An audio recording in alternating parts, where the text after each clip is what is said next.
본 방송에서 제공하는 투자 정보는 투자 판단에 대한 조언입니다.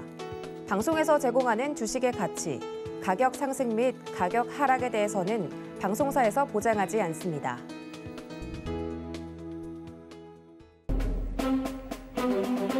메리 크리스마스 이브. 안녕하세요, 여러분들. 주유소 콘서트 1부 진행의 도지은입니다. 크리스마스를 앞두고 금요일 이 시간은 여러분들과 함께 코인에 대해서 공부를 해보는 시간이죠. 오늘도 자세하게 가상자산에 대해서 이야기를 나눠주실 분 저희가 준비를 했으니까 옆에서 기다리고 계시니까요. 잠시 뒤에 만나보도록 하고요. 함께하고 싶으신 분들은 저희가 노란통 늘 열어두고 있고 전화, 문자 다 통로를 열어두고 있으니까 많은 참여 부탁드리겠습니다. 지금 현재 하단에 나가고 있는 QR코드 통해서도 입장이 가능하니까요.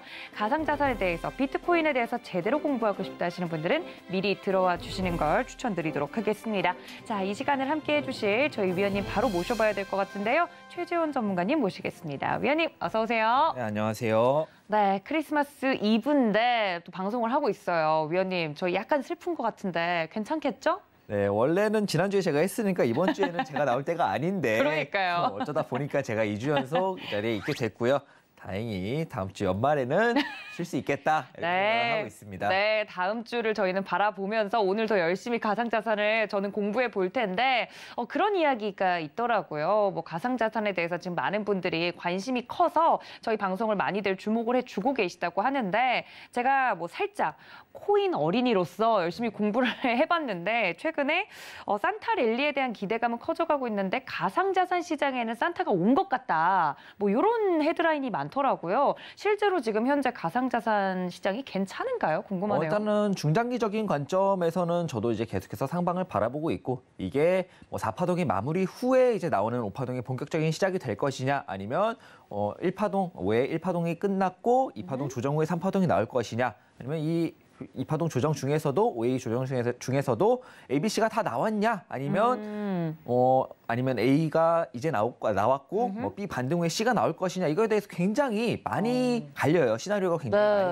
갈리고 그거를 아무도 모르는 거예요. 이거 같은 경우는 사실 미래에서 온 사람이 아니라면 정답은 없는 거기 때문에 그래도 각각의 좀 유력한 기준점, 저항 라인이라고 하죠. 유력한 지지 라인과 저항 라인을 확인을 하면서 이제 항상 이 변화하는 차트라는 건 항상 살아있는 것처럼 움직이기 때문에 이 변화를 조금 유력한 자리들을 확인하면서 대응을 할 수 있도록 유력한 자리들 좀 확인하면서 흐름을 오늘 체크해보는 시간을 가져가 보도록 하겠습니다. 알겠습니다. 이 비트코인과 관련돼서 자세한 이야기는 앞으로 나눠볼 텐데 가상자산에 대해서 제대로 좀 공부를 하고 싶다 하시는 분들은 저희 최재원 전문가님과 함께 하시면 좋을 것 같습니다. 지금 바로 문자 샵 0082번으로 최재원 적어서 보내주시거나 혹은 주유소 콘서트라고 적어서 보내주셔도 안내를 해드리고 있으니까요. 들어오셔서 대체 코인이 무엇인지 코인이 무엇이길래 이렇게 전 세계적으로 난리인지 제대로 좀 공부를 해보고 싶다 하시는 분들 지금 바로 이용해 보시기를 바라겠습니다.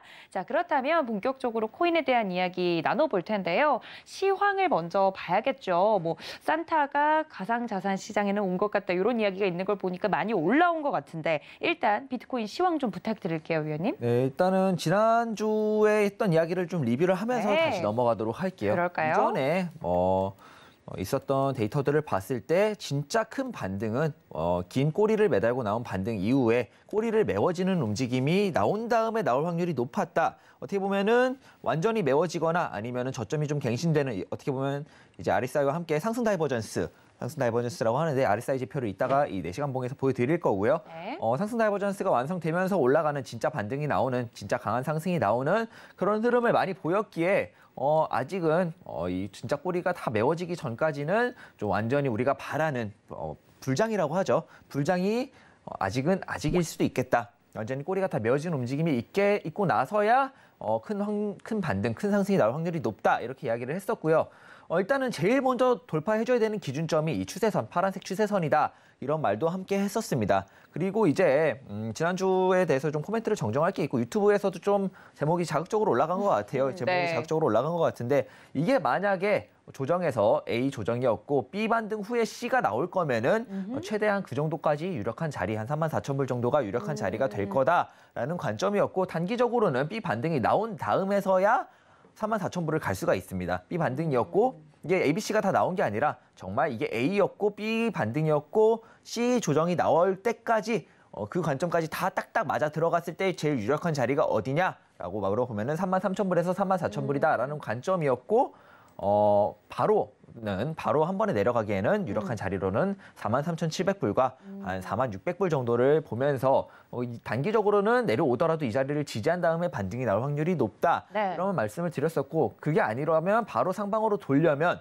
제일 먼저 돌파해줘야 되는 자리가 어디냐라면 이 추세선이라고 말씀을 드렸습니다. 네. 이 추세선이라고 말씀을 드렸고 이 추세선 이후에 이 추세선이 돌파되는 움직임이 과연 B 반등으로 끝날 것인지 아니면 쭉 상승으로 이어지는 본격적인 임펄스 상승 파동의 시작일지에 대해서는 앞으로도 좀 봐야 될 구간이 많아요. 아직도 위에 저항 구간이 많고 그렇다면 최종적으로는 어디를 돌파해야 완전히 상승으로 돌았다고 볼 수 있냐라고 하면은 저는 여전히 이때도 좀 강하게 저항을 맞으면서 돌파하지 못했던 61,000달러에서 68,000달러 정도가 최종적으로 돌파가 다 될 때까지는 완전히 상승이라고 보기는 아직은 어렵다. 이렇게 좀 설명을 했었고요. 네. 전반적으로 봤을 때는 단기적인 상승 관점을 유지하는 것도 괜찮아 보입니다. 이제 백악관 대변인의 연설 이후에 비트코인뿐만이 아니라 코인 시장뿐만이 아니라 미국 증시도 그랬고요. 굉장히 강한 반등이 나오면서 어느 정도 이제는 우려감을 좀 덜어내도 되나 이런 관점들을 많이 가지고 있는데 여전히 변수는 많이 남아 있고 이 시장에 미래에서 온 게 아닌 이상 정확한 거는 없어요.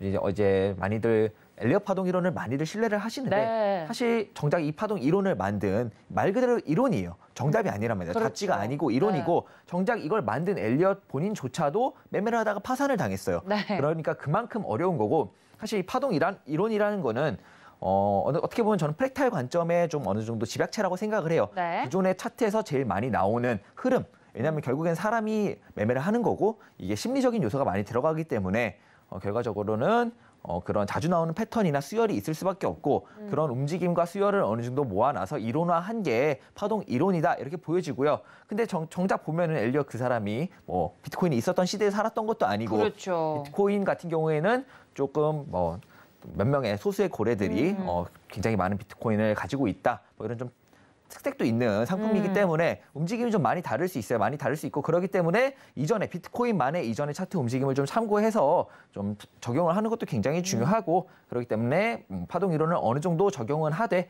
그냥 움직임, 자주 나오는 형태의 움직임, 수열 이 정도의 데이터 정도로만 확인을 하는 게 좋고요. 네. 마냥 신뢰하는 거는 굉장히 위험하다. 시장은 상방으로든 하방으로든 대외적인 악재 때문이든 호재 때문이든 언제든지 움직일 수 있고 각각의 기준선이 되는 자리들을 확인하면서 이 움직이는 차트의 시황을 라이브로 쫓아가는 것이 굉장히 중요하다. 네. 어떤 하나에 너무 목매어 있으면 워낙 변동성이 큰 시장이기 때문에 굉장히 큰 손해를 오랜 기간 동안 감수해야 될 수도 있다. 이렇게 좀 주의를 드리면서 좀 시작을 한번 해보도록 하겠습니다. 네, 사실 말씀해 주셨던 것처럼 엘리엇 파동이든 다른 이론이든 이 생생하게 살아있는 코인 시장을 모두 100% 해석하기에는 무리가 있습니다. 어디까지나 보조적으로 사용을 하는 부분이지 코인 시장에선 그래서 여러 가지 시나리오를 열어두고 그때그때 대응하는 것이 굉장히 중요하다라고 위원님께서 설명을 또 해드린 것 같은데 이렇게 또 정리를 해주시니까 지난주에 저희가 나누었던 이야기들이 새록새록 생각이 나는 것 같기도 하고요. 그러면 비트코인에 대해서 이제 먼저 시황을 이야기해 주실 때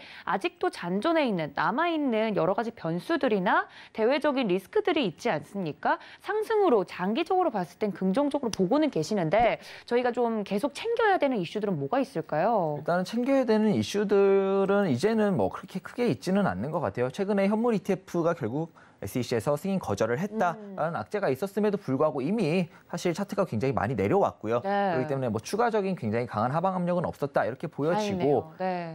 일단은 관점상으로 보자면 제가 제일 먼저 하나의 추세를 돌파했을 때 하나의 파동이 끝내는 그런 움직임이 굉장히 많았어요. 기존 차트에도 굉장히 많았고요. 그렇기 때문에 이 하나의 추세를 돌파했다고 해서 완전히 상방으로 바라보는 관점보다는 이제 A는 끝났다. A가 끝났을 수 있고 이제 B 반등이 나오는 거겠다라는 관점도 가지고는 있어야 된다고 생각을 해요. 여전히 돌파해야 되는 곳은 굉장히 많고 여전히 가로 차트로만 본다면 가로의 매물대로만 본다면 아직도 박스권이에요. 사실 이때 이 자리를 돌파하지도 못했고요. 네. 그렇기 때문에 여전히 위로는 굉장히 많은 저항 라인이 남아있고 다 돌파를 해줄 때까지 최종적으로 61,000달러를 완전히 돌파해서 안착해줄 때까지는 완전히 상승 관점을 갖고 안심하긴 이르다. 정말 아래에서 정말 이때 비트코인이 강하게 오버슈팅인지 뭔지는 모를 때 좀 강한 슈팅을 줄 때 여기서 정말 이 바닥에서 매수를 하신 분들이 아니라면 네. 여기 1군데에서 매수를 하신 분들이 아니라면은 정말 장기적인 관점으로 끌고 가기에는 아직까지는 불확실성이 많다라고 말씀을 드릴 수 있겠고 네.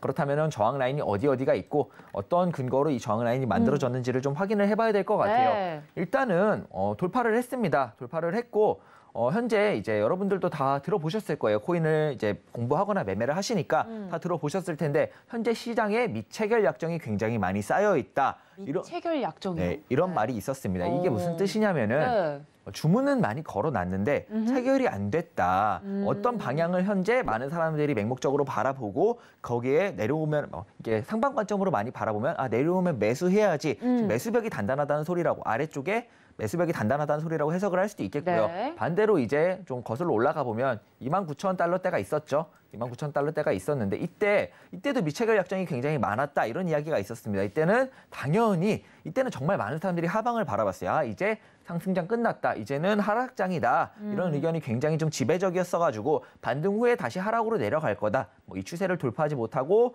전반적으로 하락장이 올 거다. 이런 의견이 굉장히 지배적이었기 때문에 네. 아무래도 이제 선물 시장이 있다 보니까 비트코인 같은 경우에는 세력들이 많이 선물 시장을 이용합니다. 많이 선물 시장을 이용하니까 선물 시장이 있다 보니까 아무래도 이제 숏 미체결 약정이 굉장히 많았어요. 이제 하방 포지션을 갖고 있는 이런 미체결 약정이 굉장히 많았고 이때는 이거를 현물 매수라고 하죠. 비트코인을 네. 실제로 많이들 매수하면서 이제 숏 포지션이 스퀴징이라고 당하는데 숏 포지션이 청산이 좀 나면서 이건 역시도 숏 포지션을 만약에 갖고 있다가 이게 청산이 나면은 이거는 매수 주문으로 들어가게 돼요. 그러니까 청산을 내면서 이 숏을 잡는 사람들의 물량을 계속해서 청산을 내면서 올렸던 게 이때의 상승이었고요. 네. 현재에서 봤을 때는 현재 사실 많은 분들이 아실 거예요. 현재 시장 자체 이때 많이 내려왔다고 하더라도 이때만 해도 현재에서도 저번 주만 해도 전반적으로 저도 그랬고 단기적으로든 중장기적으로든 아무래도 조금 조정 후에 상방 관점이 지배적이었어요. 많은 사람들이 이 꼬리를 메우러 내려오겠다 아니면은 이렇게 저점을 한번 갱신하면서 4시간에서 최소한 4시간 봉에서나 일봉에서 상승 다이버전스를 만들어주면서 주점을 살짝 훼손하면서 올라가는 상승 다이버전스를 만들어주면서 올라갈 확률이 높다라고 많이들 생각을 했을 겁니다. 많이들 생각을 했기 때문에 개인적으로 이번 미체결 약정은 아무래도 이제 상방을 바라보는 매수로 많이 쌓여 있을 것 같아요. 그래서 그때 29,000불 때와 현재는 좀 많이 다르다 이렇게 이야기를 할 수 있겠고요. 그렇기 때문에 그때 29,000불 때처럼 무지성으로 올라가는 그냥 쭉쭉 상승으로만 나오는 걸 기대를 아예 안 할 수는 없겠지만 그때랑 지금은 이 부분이 좀 다르다. 그때는 이제 하방을 바라보는 사람들이 많았고 그렇기 때문에 그 사람들의 포지션을 다 청산을 내면서 잡아먹으면서 올라갔다라고 생각을 하시는 게 좋고 지금은 하방보다는 상방을 바라보는 사람이 더 많기 때문에 같은 미체결 약정이라고 하더라도 조금은 다르다. 이거를 좀 생각을 해주셨으면 좋겠고요. 네. 그다음에 이제 코인을 하시는 분들은 아실 텐데 이 방송을 코인을 잘 아시는 분들만 보시는 게 아니잖아요. 그렇죠. 숏 스퀴징이라는 게 뭐냐라고 하면은 해외 선물을 하시는 분들도 있고 주식 하시는 분들은 공매도라고 좀 이해를 하시면 될 것 같아요. 외국인들이 우리나라 시장에서 공매도를 많이 하잖아요. 공매도라는 그렇죠. 게 결국 하락에 베팅을 하는 건데. 그렇죠. 떨어질 것이다에 이제 떨어질 때 수익이 나는 구조인 네, 맞습니다. 거죠. 그거를 네. 이제 국내 선물 시장도 있고 해외 선물 시장도 네. 있고 국내 주식만 하더라도 공매도라는 포지션을 가지고 그렇게 하긴 하는데 이게 숏 스퀴징이라고 해요. 이 포지션들을 다 잡아먹으면서 올라가는 그런 상방이 많이 나오기도 하는데 대표적으로 많이들 아시는 사례가 있어요. 바로 게임스탑의 사례인데 많은 분들이 이제 개인들과 기관들의 어떤 싸움이 됐었던 그때 기관들의 네. 숏 포지션에 개인들이 많이 청산을 냈었던 그런 사례가 있고요. 그렇기 때문에 그때는 비트코인 역시도 29,000불 때 올라갈 때는 많은 사람들이 하방을 바라보고 있었고 이거를 강한 현물 매수와 함께 그걸 다 청산을 내면서 올라갔던 사례고 현재는 같은 미체결 약정이 많이 쌓여 있다고 하더라도 조금은 다르다. 청산을 내면서 올라가는 움직임보다는 아무래도 그냥 매수 포지션에 미체결 약정이 많아 보인다로 해석을 할 수 있을 것 같고요. 일단은 추세는 돌파를 했습니다. 좀 4시간 봉으로 디테일하게 보자면 추세는 돌파를 했는데 네. 아직까지는 박스권입니다. 아직까지는 박스권이라고 보여지고요. 이 52,500불이라는 건 또 굉장히 어떤 의미가 있는 자리예요. 뭐냐면 네. 보통은 추세가 연장이 될 때 가장 제일 많이 맞는 자리가 이 382 피보나치에서 382 수열 0.382 자리를 제일 많이 맞고 추가적인 하락이 많이 나오기도 합니다. 제일 유력한 자리라고 볼 수 있겠고 그렇기 때문에 이 52,500불은 현재 382 자리로서도 굉장히 중요한 자리이기도 하고 일단은 봤을 때 이더리움이 있잖아요. 네. 비트코인 코인의 대장이라고 하면은 비트코인과 이더리움 많이들 아시는데 네. 최근에 비트코인이 또 이제 선물 ETF는 승인이 됐고 현물 ETF까지도 승인을 하냐 안 하냐 이런 이야기가 있으면서 굉장히 제도권으로 많이 올라왔어요. 어떤 미국 주에서는 주 코인을 만들기도 하고 네. 어떤 미국의 주지사들은 월급을 비트코인으로 달라 뭐 이런 말도 하면서 이전에도 저번 주에도 제가 말씀을 드렸지만 중국이 코인을 배제하는 동안 이 코인 시장의 패권을 미국이 좀 가져가고 싶어서 네. 아무래도 좀 제도권의 본격 좀 박차를 가하고 있다 이렇게 말씀을 드렸었는데 네. 그만큼 제도권으로 올라오면서 많은 기관들도 진입을 하고 또 여러분들 아시는 뭐 일론 머스크나 우리나라만 해도 이런 게임 기업들이나 넥슨이나 이렇게 해가지고 많이들 매수를 하잖아요. 네. 좀 큰 기업들이 비트코인 자체를 현물로 많이 매수를 합니다. 많이 매수를 하고 있는 상황에서 그러다 보니까 점점 제도권하로 갈수록 움직임이 더 복잡해지고 더 많이 지저분해졌습니다. 좀 페이크라고 하죠. 좀 속이는 움직임도 굉장히 많아졌고 네. 굉장히 좀 예측 불가능한 상황이 많아졌다라고 생각을 해보고요. 근데 반대로 네. 이더리움 같은 경우는 차트가 비교적 정직하게 움직여요. 그 이유가 뭐죠, 전문가님? 아직까지는 좀 손바꿈이 비트코인보다는 좀 덜 일어났거나 아니면 이더리움 자체가 갖고 있는 특징 이미 많이들 사용하고 있고 시장 안에 그리고 네. NFT랑도 많이 엮여 있고 그렇기 때문에 이더리움 자체가 갖고 있는 특징 때문일 수도 있고요. 정확한 이유는 잘 모르겠지만 저도 요즘 이더리움 차트를 많이 참고를 합니다. 비트코인 자체가 너무 딱 그림대로 움직이지를 않고 굉장히 예상 밖의 움직임을 보여줄 때가 많아가지고 네. 비트코인의 이제 흐름 잘 모를 때는 이더리움이 어떤 움직임을 갖고 있는지, 이더리움이 어떤 형태를 갖고 있고, 이더리움이 어떤 움직임을 하고 있는지를 좀 많이 참고할 때가 많습니다. 아, 그러면 이더리움을 많이 참고하신다고 하셨으니까 이더리움 움직임을 가지고 비트코인을 설명해 주시는 거죠? 네, 일단은 이더리움 차트를 좀 단기적으로 보면서 네네. 이 52,500불과 이 파란색 추세선의 근거에 대해서 조금 설명을 해드리려고 해요. 네네. 현재 저는 이 추세선을 돌파를 했더라도 여기 구간 52,500불부터 이 추세선까지 한 53,000불 정도까지 여유 있게 52,500불부터 53,500불까지의 저항이 굉장히 강하다고 생각을 합니다. 네. 여기를 빠른 시일 안에 돌파를 어떤 임펄스 형태로 돌파를 해주지 못한다면은 다시 한번 우리가 다 처음에 얘기했던 이 저점을 갱신하러 오는 한 41,400불에서 많게 내려오면은 한 39,700불 움직임이 이렇게 나오면서 아래의 자리도 조금은 바뀌었어요. 한 39,700불 요 사이까지는 내려왔다 갈 수도 있겠다. 여기를 돌파해야만 여기의 가능성을 어느 정도 배제할 수 있겠다라고 말씀을 드릴 수 있겠고요. 이 자리를 이더리움의 근거로 아까 382 자리라고도 말씀을 드렸고 이 비트코인 차트만 봐도 이 파란색 추세선이죠. 이 파란색 추세선으로도 어느 정도 근거를 잡아볼 수가 있겠지만 이더리움이랑 봐도 좀 비교를 할 수가 있어요. 이더리움이랑 봐도 비교를 할 수가 있겠고 이더리움 같은 경우에는 이 4,240불이 4,240달러가 굉장히 중요한 자리예요. 중요한 강한 저항 라인이고 여기를 돌파하기 전까지 이더리움도 완전히 상방으로 바라볼 수가 없겠고 막힐 가능성이 여전히 높은 자리입니다. 그 근거는 뭐 하모닉도 있어요. 이게 뭐 파동상에서 하모닉 패턴이라고 해서 좀 자주 나오는 패턴, 뭐 배 패턴이나 버터플라이 패턴, 뭐 나비 박쥐 해가지고 좀 굉장히 많은 패턴들이 있는데 네. 봤을 경우에 비트코인 같은 경우에는 많이 달라요. 많이 다른데 보면은 이건 제가 좀 정확하게 자리를 안 잡고 대충 그래서 이 정도 네. 나오는 건데 보통은 보면은 한번 이렇게 반등 내려오고 786짜리가 나온 다음에 뭐 886보다는 아래 움직임이 나와주고 중요한 건 1.27 이런 형태의 나비 형태의 움직임이 나왔을 때 이게 나비인가요? 네, 이게 나비입니다. 네. 1.27 자리가 타겟 포인트입니다. 여기까지가 1.27까지만 와서 여기가 막혀준다면 한 대략적으로 한 4,200에서 4,220에서 4,240 정도. 왜냐면 이제 또 각 거래소마다 또 차트가 많이 다르기 때문에 네. 이제 여기서 봤을 때는 한 4,220 정도를 봤을 때 여기가 막힌 다음에 내려갈 확률이 높아요. 현재 이더리움은. 현재 이더리움만 봤을 때는 이 4,200불, 4,220 정도를 막힐 확률이 굉장히 높고 그렇기 때문에 이더리움 차트를 참고해 봤을 때는 아직 여기서 여기까지를 퍼센트를 좀 보면은요.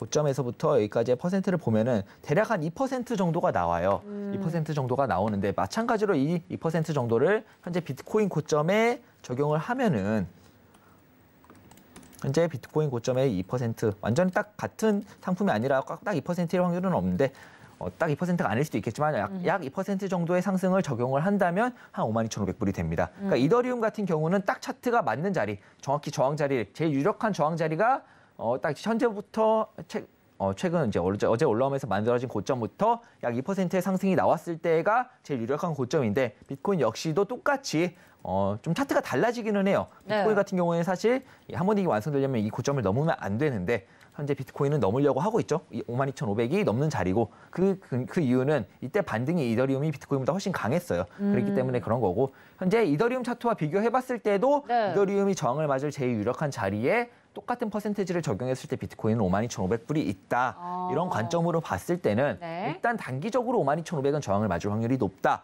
이런 생각을 가져볼 수 있겠고요. 올라가더라도 이 이후에 맞으면서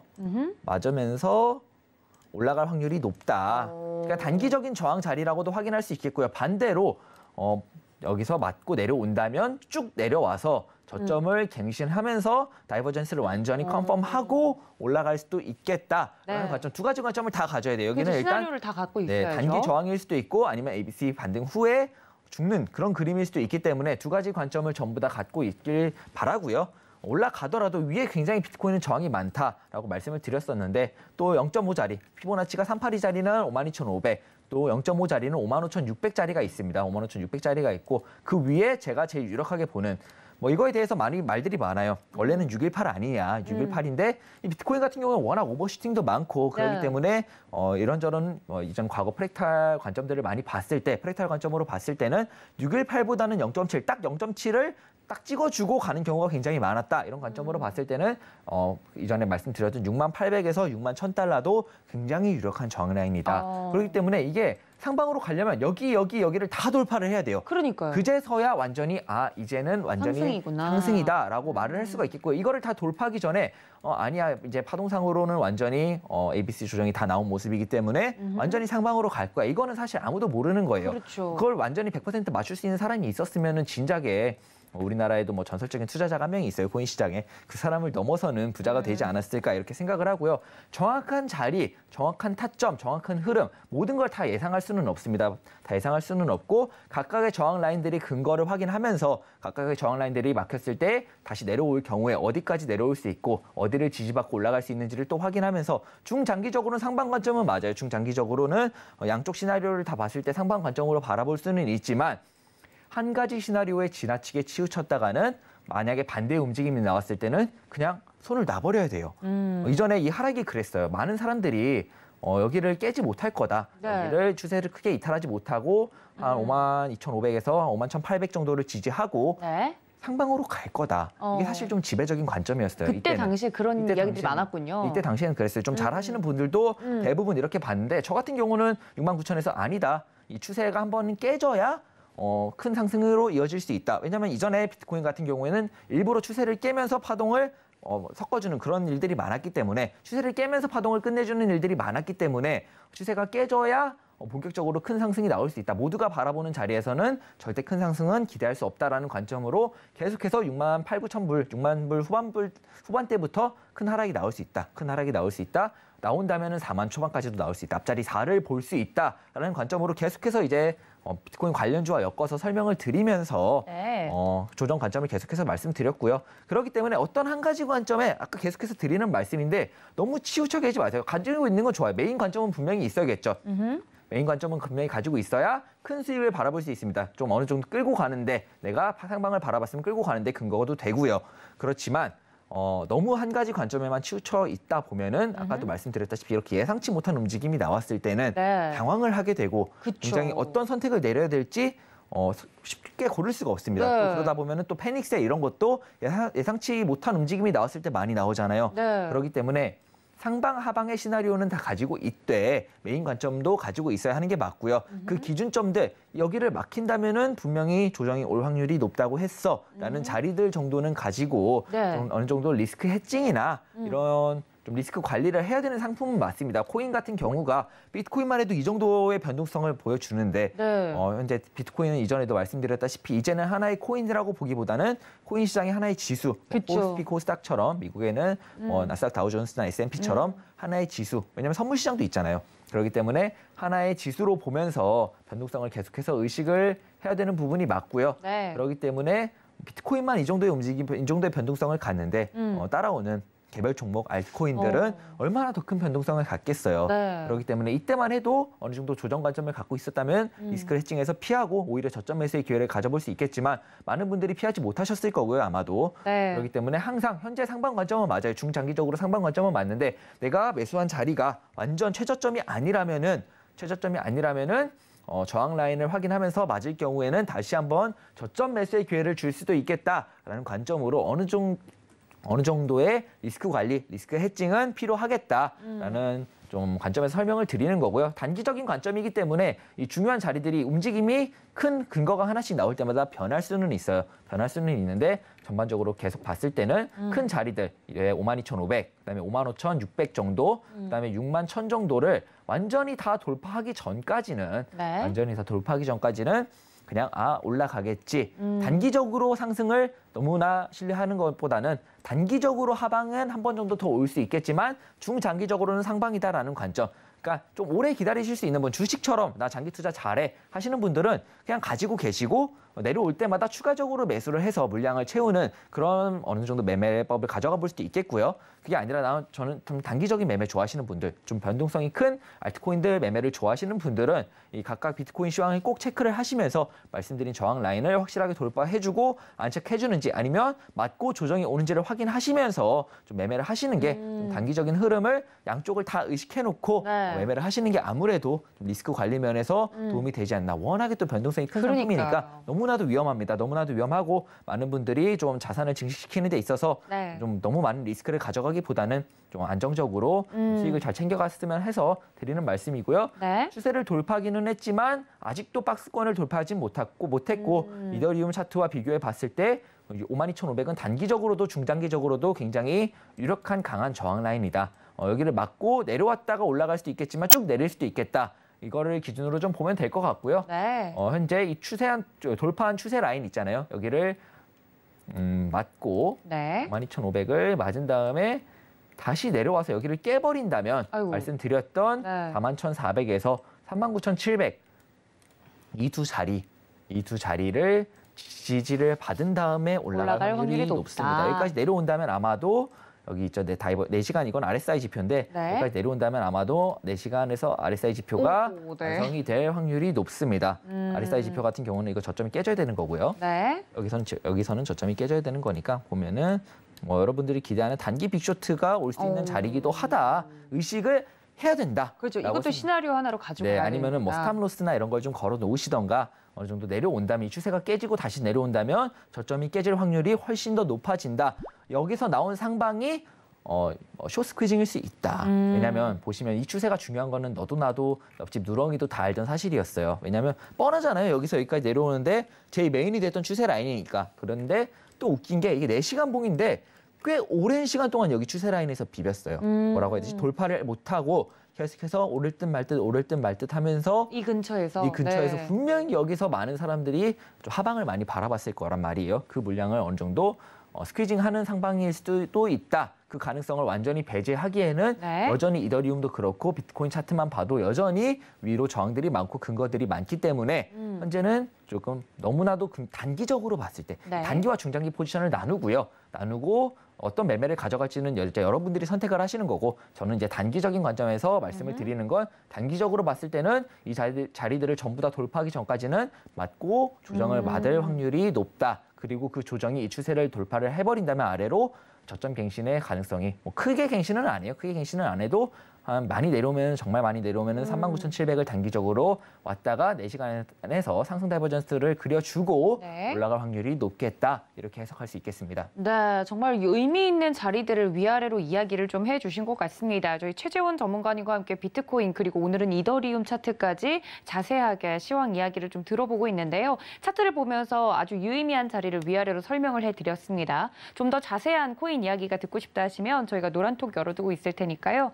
문자 샵 0082번으로 최재원 적어서 보내주시거나 하단에 나가고 있는 QR코드 통해서 입장을 해주시면 되겠습니다. 지금 바로 들어와 주시면요.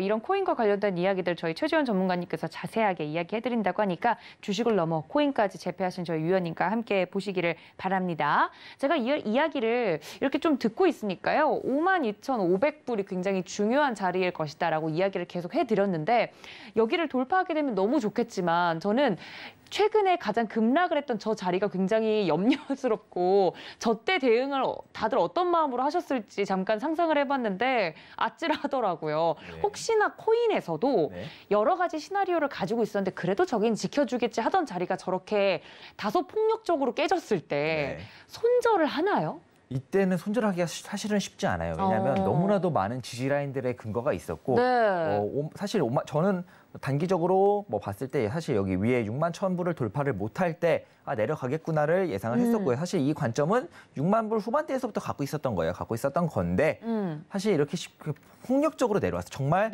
아차 하는 순간에 내려왔고 보면은 그러니까요. 디테일한 움직임을 보면은 아까 말씀드렸다시피 한 52,800에서 52,500은 원래 지지 라인으로도 조금 유력한 자리였어요. 네. 근데 또 이 비트코인이 참 나쁜 게 내려올 때 보면은 이 4시간 봉이거든요. 네. 여기서는 이 봉 있죠, 이 봉. 보시면은 여기 봉. 이 봉에서 지지를 한번 받았어요, 이 자리를. 지지를 받고 밑꼬리를 쭉 만들어주면서 이제 나 올라가야겠다. 강나 보다. 나 여기 하는 자리야라고 보여주더니 예. 갑자기 8시간 후에 한 번에 더 대폭락. 어머. 나왔던 것보다 훨씬 강한 폭락이 나와주면서 사실 이 음봉에서 손절을 나가기라는 게 스탑로스를 미리 걸어놓은 게 아니라면은 네. 쉽지 않죠. 정말 네. 손이 정말 빨라야 되는데 그러기는 쉽지 않았기 때문에 손절하신 분들보다는 너무나 상방 관점을 계속해서 갖고 코인을 보유하셨던 분들 같은 경우에는 아마도 이 조정은 그냥 다 온몸으로 받아내셨을 확률이 높아요. 그렇기 때문에 좀 많은 분들이 걱정이실 텐데 비트코인은 그냥 말씀드렸다시피 이미 제도권으로도 들어가고 있고 중장기적으로 봤을 때는 상방입니다. 상방이고 저도 1억을 넘어설 거라고 생각을 해요. 근데 그게 당장 이번 올해일지 연말 랠리가 쭉쭉 나와갖고 말도 안 되는 상승이 쭉쭉 이어질지 이어질 수 있어요. 실제로 그렇게 올라간 경우도 굉장히 많기 때문에 그럴지 아니면은 내년 초일지 아니면은 제가 우려하는 유력한 시나리오로 ABC가 다 나온 다음에 정말 34,000불까지 조정을 다 받고 봄 여름을 지나서 올해처럼 한 6월, 7월이나 돼서야 본격적인 상승이 나올지 이거는 정말 가봐야 알아요. 이거를 나는 확신해라고 말하는 사람은 사실 거짓말쟁이입니다. 미래에서 온 사람이 아닌 이상 그거를 확신할 수 있는 사람은 없어요. 말씀드렸다시피 엘리엇 파동 이론은 정답이 아니에요. 참고할 수 있는 근거고 이전에 프랙탈 관점으로 봤을 때 제일 많이 나온 데이터들을 모아놓은 거고 피보나치 수열도 그게 마찬가지고요.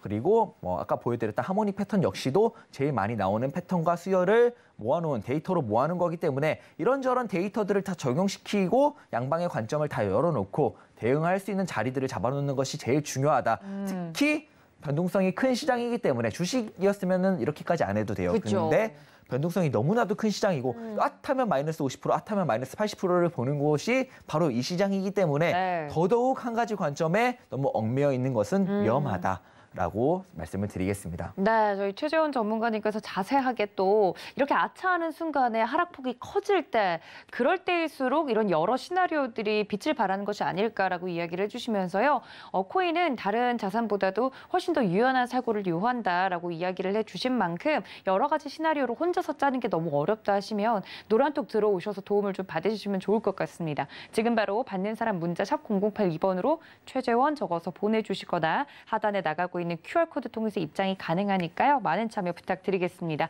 지금 보고 계시는 시청자분들이 많이들 노란톡에 대해서 문의를 해주고 계시다고 하는데 들어오셔서 도움 말씀 받아보시면 좋을 것 같아요. 자, 그러면 저희가 오늘은 비트코인과 이더리움에 대해서 좀 본격적으로 이야기를 해주시는 것 같은데 혹시 이더리움 차트를 최근에 많이 참고하신다고 하셨으니까 이더리움을 또 가장 주된 메인으로 좀 거래를 하시는 분들은 어떤 특징이 있을까요? 이더리움의 특징이 있다면 개인적으로 궁금한데. 이더리움 같은 경우에는 워낙 또 실생활에 많이 쓰이고 있고 최근에 이런 말이 있어요. 어떤 말이요? 코인 시장에 돌아다니는 말인데 결국에는 이더리움이 비트코인의 시가총액을 제치고 대장이 될 거다.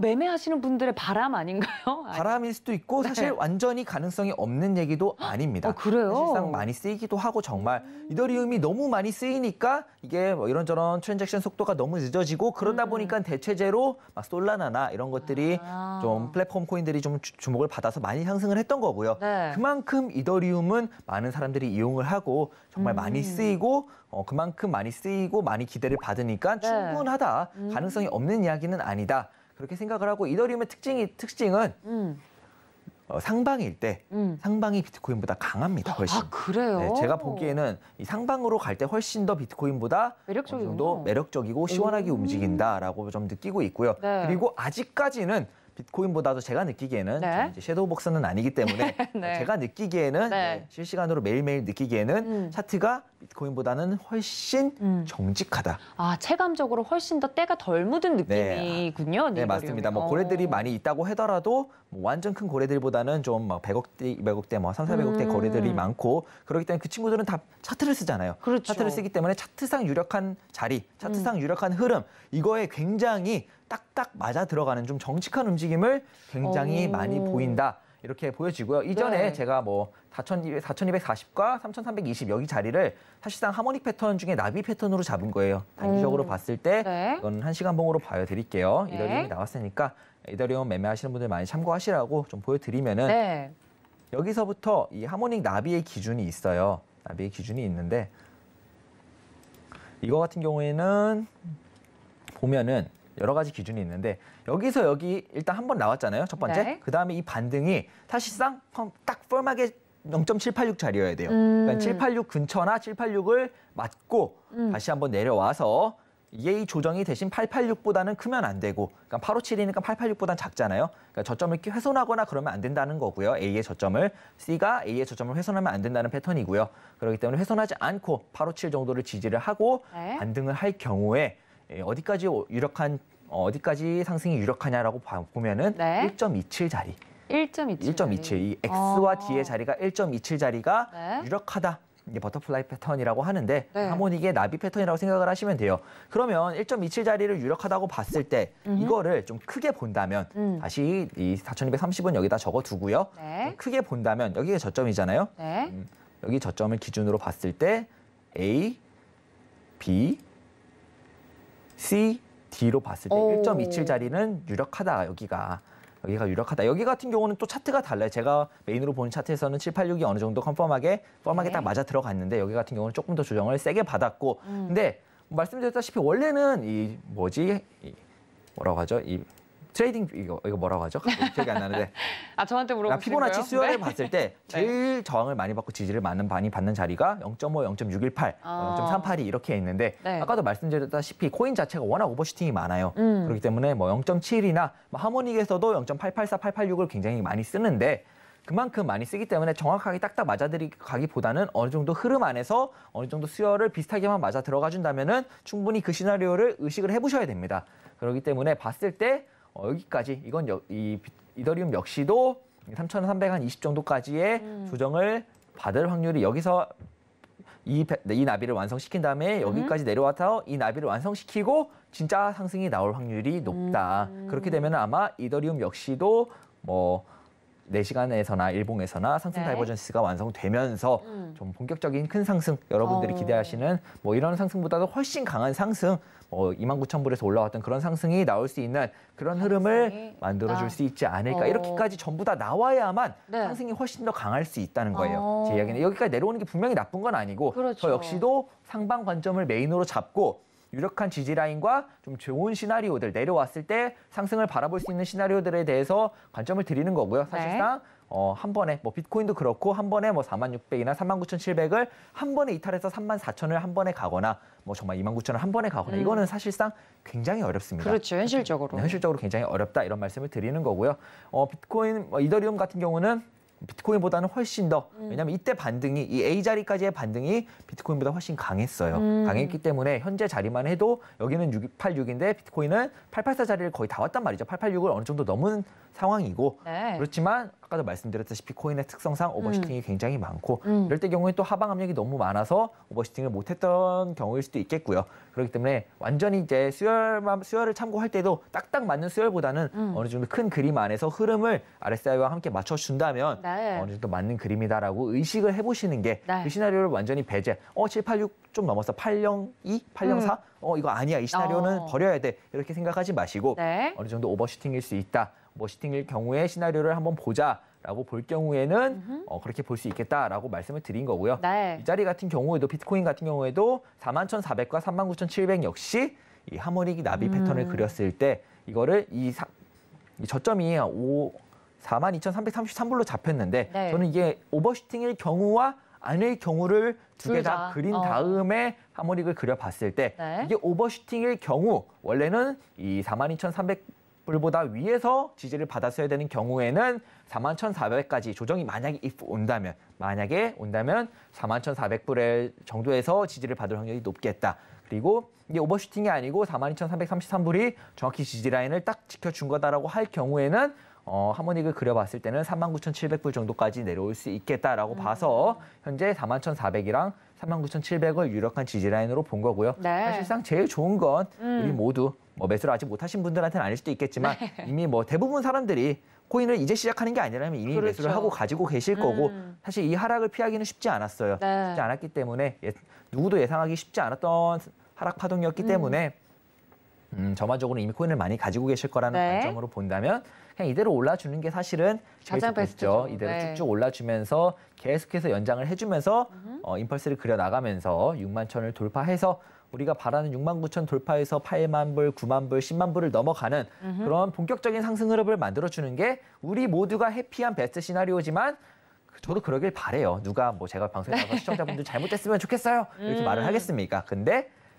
좀 어느 정도 도움을 드리고자 다양한 관점에 도움을 드리고자 저도 여기 나와 있는 거고 그런 이런저런 관점을 다 갖고 계셔야 만약에 조정을 받을 경우에 이거를 피할 수 있다라고 네. 생각을 하시는 게 네. 맞습니다. 이 비트코인만 하더라도 현재 큰 관점만 하더라도 두 가지잖아요. 이게 그쵸. 1파동 후에 임펄스 1을 다 그린 다음에 나오는 ABC다 아니면 ABC다라는 관점과 아니면은 이게 그냥 4파동이다. 이게 그 상승 조정, 이제 플랫 파동이라고 하죠. 이제 플랫 파동이라고 하는데 상승 조정 A, B, C인데 그러니까 B가 매스가 너무 강해서 A의 고점을 훼손하고 올라간 다음에 내려오는 ABC를 그리는 이제 플랫 조정이라고 하는데 그런 패턴일 가능성도 있기 때문에 물론 4일 경우에는 좀 더 조정이 아래로 깊을 수 있어요. 다만 4일 경우에는 5가 완전히 새로 남은 거잖아요. 그쵸. 그렇기 때문에 상승 역시도 훨씬 강할 수 있겠다라는 관점이고요.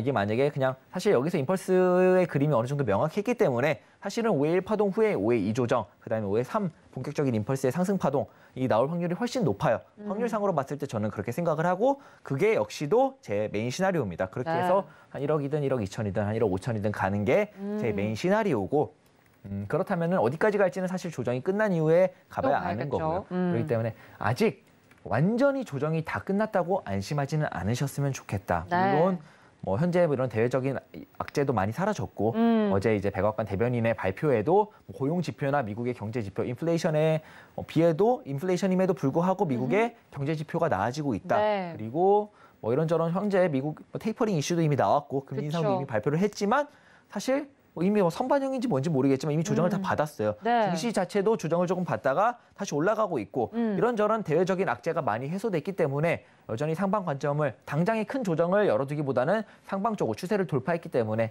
불플래그로 상방을 좀 열어놓는 것 역시도 상방을 메인 관점으로 갖는 것 역시도 좋겠지만 너무나 안심하게 완전 자고 일어나면 가 몇 달 있겠지. 뒤에는 네. 1억 가 있겠지. 연초에는 그렇게 1억 가 하기에는. 있겠지라고 좀 편하게 생각을 하시기에는 조금은 어렵다. 장기 투자를 하시는 분들이 아니라 네. 이 방송을 참고로 하시는 분들 중에는 장기 투자를 하시는 분들은 편하게 계셔도 돼요. 저도 그렇죠. 상방을 바라보고 그렇죠. 있습니다.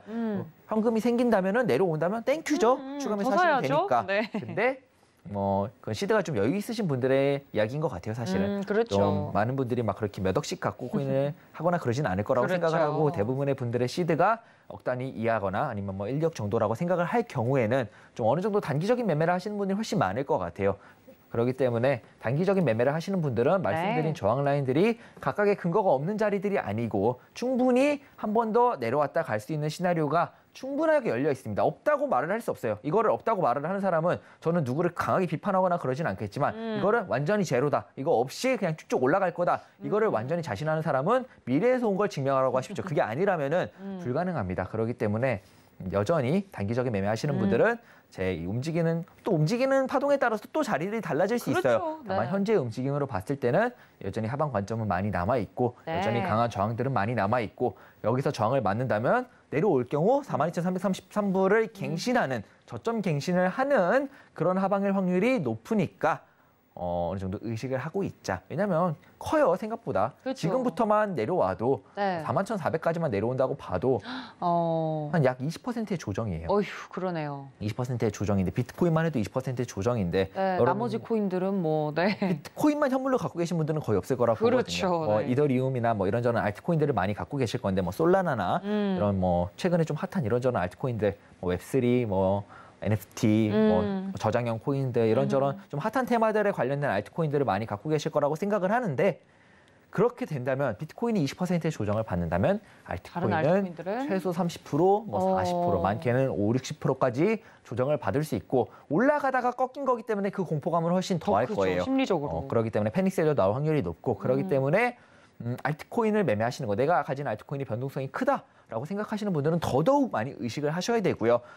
그렇기 때문에 그런저런 관점에서 봤을 때 많은 분들이 어느 정도 의식은 하고 혹시나 저점을 깨는 조정이 다시 한번 나올 때 망연자실하게 지난번처럼 또다시 시간이 걸리겠구나 기다려야지 이렇게 하시기보다는 리스크 해칭으로 난 반이라도 매도를 했어 이 전문위원이 나는 상방을 바라보고 다른 사람을 더 믿지만 이 전문위원이 그래도 여기를 저항을 맞는다면 저점 갱신의 가능성이 있다고 했어 라는 관점에서 단기 저항이라고 했어라는 관점에서 나는 반 정도 리스크 해칭을 했어 해서 밑에서 더 사야지 그렇죠. 라고 하실 수 있는 분이 한두 분이라도 더 계신다면 생긴다면 저는 그걸로 만족을 하고요. 네. 저는 역시 시각의 다양화, 좀 다양한 관점, 너무 한 가지 관점에 목매여 있는 거는 변동성이 큰 투자 상품일수록 더 위험하다. 굉장히 위험하고 크게 손실을 볼 수 있다. 이런 우려감 때문에 좀 다양한 관점, 너무나도 상방, 많은 시장 전체가 지금 상방을 많이 바라보고 있기 때문에 오히려 이런저런 조정 가능성이나 관점에 대해서 좀 어필을 하는 거고요.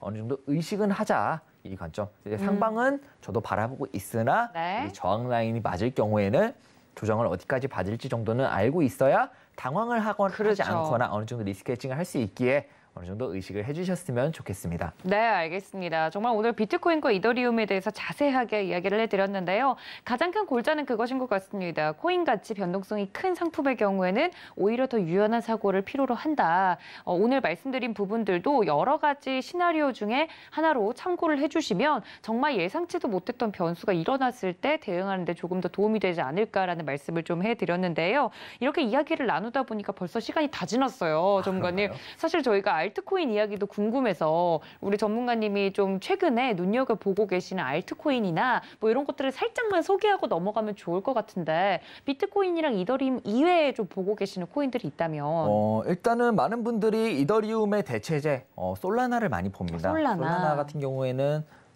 FTX라는 거래소에서 밀기도 하고요. 그렇기 때문에 좀 많이 보고 또 바이낸스 거래소 코인인 BNB도 있고요. 네. 그렇기 때문에 좀 이런저런 오히려 비트코인이 좀 내릴 때라도 좀 방어력이 좋은 코인들을 볼 수 있겠고 그게 약간 대체제가 될 수 있나요? BNB 같은 경우에는 이전에도 많이 내릴 때는 방어력이 굉장히 좋았어요. 굉장히 좋았고 바이낸스 코인이 있고 오히려 이번에 또 각 거래소 코인인 것 같아요. 결과적으로 거래소 코인들은 거래소가 어느 정도 돌아가고 잘 되니까 어느 정도 비트코인이 조정을 강하게 받을 때도 좀 방어력이 좋은 모습을 보인다. 근데 현재는 사실 그러니까 하락보다는 조정 후의 상방 관점을 많이 바라보는 입장으로서 그 코인들도 나쁘진 않아요. 나쁘진 않은데 오히려 상승할 때 방어력이 좋다기보다는 반대로 공격력이 좋은 코인들이 있을 수 있습니다. 솔라나가 네. 대표적으로 그 예가 될 수도 있고요. 기존에 밈코인이 또 공격력 하나만큼은 위험하지만 또 밈코인들 도지나 네. 시바이누나 네. 상승률만 보면 사실상 최고였죠. 그렇죠. 공격력을 공격력을 이야기할 때 그 상승률과 공격력을 이야기할 때 그 두 코인을 빠지지 않더라고요. 제외하고 이야기할 수는 없습니다. 하나의 밈 역시도 밈코인 역시도 하나의 테마가 됐고 요즘 같은 경우에는 또 NFT 굉장히 핫해서 샌드박스도 그렇죠. 굉장히 많이 올랐었고 NFT와 웹3 말씀드렸다시피 이 수익을 어느 정도 이제 회사가 다 가져가는 게 아닌 이제 나눠주는 이용자들한테 나눠주는 수익을 나눠주는 구조를 갖는 웹3 같은 경우도 좀 요즘 한창 핫한 테마고요. 그리고 웹3와 NFT가 존재하기 위해서 이걸 저장해 놓을 수 있는 저장형 코인, 클라우드 코인이라고 하죠. 네. 저장형 코인들도 굉장히 핫하고 굉장히 소개해드릴 코인이 굉장히 많아요. 그러니까요. 네, 전반적으로 소개를 다음 주에 다음 주는 제가 나오지 않고요. 네, 다음 시간에 다음 제가 나와서 시간에. 소개를 네. 해드리고 시장이 완전히 상방으로 돌아선다면 네. 조금 위로 많이 바라볼 수 있는 상승 유력한 최근에 좀 핫한 테마들 안에서 네. 제가 한두 개의 코인을 오. 선택을 해서 파동적인 분석과 함께 차트적인 기준도 역시 설명을 드리고 네. 좀 유력한 자리들까지 설명을 드리면서 좀 네. 전망 자세하게 소개해드리도록 하겠습니다. 네, 관련돼서 정말 다양한 코인 이야기를 해드렸는데요. 이렇게 소개만 하고 끝나니까 너무 뭔가 답답하고 아쉽네요. 이 이야기들은 노란톡에 들어오시면 더 자세하게 들어보실 수 있고요. 다음 시간 최재원 전문가님 언제 나오는지 많은 기대 부탁드립니다. 문자 샵 0082번으로 최재원 적어서 보내주시면 되고요. 본 방송에서 제공해드린 정보는 투자 판단에 대한 조언일 뿐 해당 주식의 가치나 수익률을 보장하고 있지 않다는 점까지 알려드리면서요. 저는 위원님과 함께 여기서 인사드리겠습니다. 시청해주신 여러분 고맙습니다.